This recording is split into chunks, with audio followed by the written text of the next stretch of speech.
দর্শক, ৫ই মার্চ জাতীয় নাগরিক পার্টি উত্তরাঞ্চলের মুখ্য সংগঠক সার্জিস আলম হামলার শিকার হন। তিনি বেসরকারি বিশ্ববিদ্যালয়ের শিক্ষার্থী ও সহযোদ্ধাদের সঙ্গে দেখা করতে রাজধানীর একটি আবাসিক এলাকায় যান। বৈঠক শেষে বুধবার ৫ মার্চ রাত ১০টার দিকে নর্থ সাউথ ভার্সিটির সামনে আসলে সেখানে উপস্থিত দুপক্ষের মধ্যে বাকবিতণ্ডা ও চিৎকার চেঁচামেচির ঘটনা ঘটে, যা সামাজিক যোগাযোগ মাধ্যমে ইতিমধ্যে ভাইরাল হয়েছে। এ নিয়ে বৃহস্পতিবার ৬ মার্চ ফেসবুকে নিজের ভেরিফাইড অ্যাকাউন্টে বিষয়টিকে হামলা বলে উল্লেখ করে স্ট্যাটাস দিয়েছেন সার্জিস আলম, যেখানে তিনি লেখেন, ইফতারের পর বসুন্ধরা আবাসিক এলাকার প্রাইভেট ইউনিভার্সিটির সহযোদ্ধাদের সাথে চায়ের আড্ডা দিতে এবং তাদের কথা শুনতে যাই। সন্ধ্যা ৭টা থেকে রাত ১০টা পর্যন্ত তাদের সাথে গল্প আড্ডা হয়, তাদের কথা শোনা হয়, চায়ের আড্ডা হয়। এনএসইউ, আইইউবি, এআইইউবি, ইউআইইউ এই ৪ প্রাইভেট বিশ্ববিদ্যালয়ের শতাধিক সহযোদ্ধাদের সাথে আড্ডা দিয়ে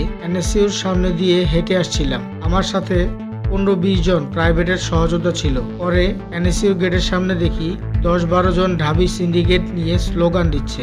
এর মধ্যে ছাত্রদলের সেন্ট্রাল নেতা আহমেদ শাকিল ছিল। আমি এগিয়ে যাই তাদের কথা শুনতে, কিন্তু তারা ইচ্ছাকৃতভাবে আমার সাথে থাকা প্রাইভেটের শিক্ষার্থীদেরকে গালিগালাজ করতে থাকে। ওদের ১০-১২ জনের মধ্যে ১-২ জনকে স্টুডেন্ট মনে হলেও বাকিদের ভাড়া করা টোকাই দুষ্কৃতিকারী মনে হচ্ছিল। বিব্রতকর পরিস্থিতির সৃষ্টি করায় এদের উদ্দেশ্য বুঝতে পেরে আমি দুপক্ষকে চলে যেতে বলি এবং চলে আসি। পরবর্তীতে ছাত্রদলের শাকিল তার নেতৃত্বে তার সাথে থাকা টোকাই দুষ্কৃতিকারী সন্ত্রাসীদের নিয়ে পূর্বে আমার সাথে থাকা ওই প্রাইভেট ইউনিভার্সিটির ছেলেদের উপর ধারালো অস্ত্র দিয়ে হামলা করে এবং সরাসরি মাথায় ও পিঠে আঘাত করে একাধিক জনকে রক্তাক্ত করে। ছাত্রদলের শাকিল সহ বাকি সন্ত্রাসীদের দ্রুত বিচারের আয়তায় আনতে হবে। ১৬ বছর ধরে ছাত্রদল টোকাই লীগের দ্বারা নির্যাতিত হওয়ার পর আজকে যদি ছাত্রদলের কেউ একইভাবে টোকাই লীগের সন্ত্রাসীদের মতো আচরণ করে, তাহলে তার পরিণতিও টোকাই লীগের মতো হতে খুব বেশি দিন সময় লাগবে না। শিক্ষা নেন, সময় থাকতে নিকট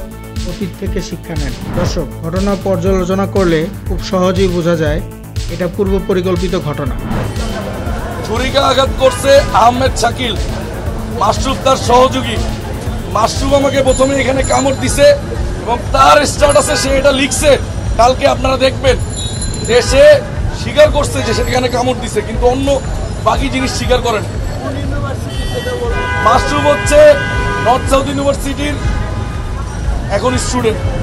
সে ছাত্র দলের পরিচয় দেয়, কিন্তু আমার জানা মতে তার কোনো দলীয় পোস্ট নাই। আর আহমেদ শাকিল তার ছাত্র দলের দলীয় পোস্ট আছে। আমি এটা কালকে ফেসবুকে দেখতে পাই। সে তার দাবি করছে সে নর্থ সাউথের 11 ব্যাচের শিক্ষার্থী ছিল, আমি 15 ব্যাচের শিক্ষার্থী।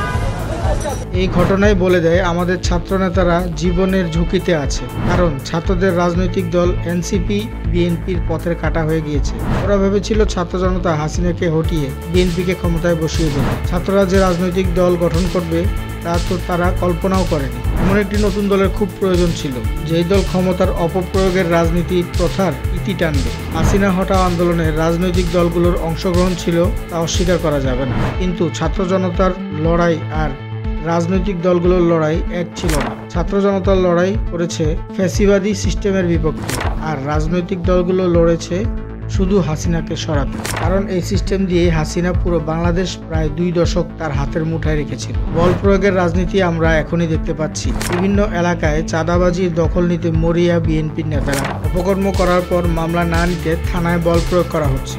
নানান জায়গা থেকে কিন্তু বিএনপি নেতাকর্মীদের বিরুদ্ধে প্রচুর কমপ্লেইন আসছে। আমার কাছেই সকাল বিকাল কমপ্লেইন আসছে। বিএনপি নেতাকর্মীদেরকে মাঠ পর্যায়ে কন্ট্রোল করা যাচ্ছে না। চাঁদাবাজির সঙ্গে যুক্ত, জমি দখলের সঙ্গে যুক্ত, টেন্ডারবাজির সঙ্গে যুক্ত। পুলিশ এখনই স্বাধীনভাবে কাজ করতে পারছে না, কারণ এখন অ্যাকশন নিলে পরে বিএনপি ক্ষমতায় আসলে চাকরি হারাতে হবে। এমন পরিস্থিতিতে সাধারণ জনগণ অনেক বড় চ্যালেঞ্জের মুখে পড়তো যদি ছাত্রদের রাজনৈতিক দল গঠিত না হতো। আমাদের দেশ বাঁচাতে হলে অন্ধ হয়ে ভোট দিলে চলবে না। ক্ষমতায় না গিয়ে যেই দল এত লুটপাট করছে, তারা ক্ষমতায় যাওয়ার পর কি করবে? আমাদের ভোটই আমাদের আগামীর বাংলাদেশ গঠন করবে। দর্শক, আপনারা গঠনমূলক কমেন্ট করুন, লাইক ও সাবস্ক্রাইব করে পাশে থাকুন।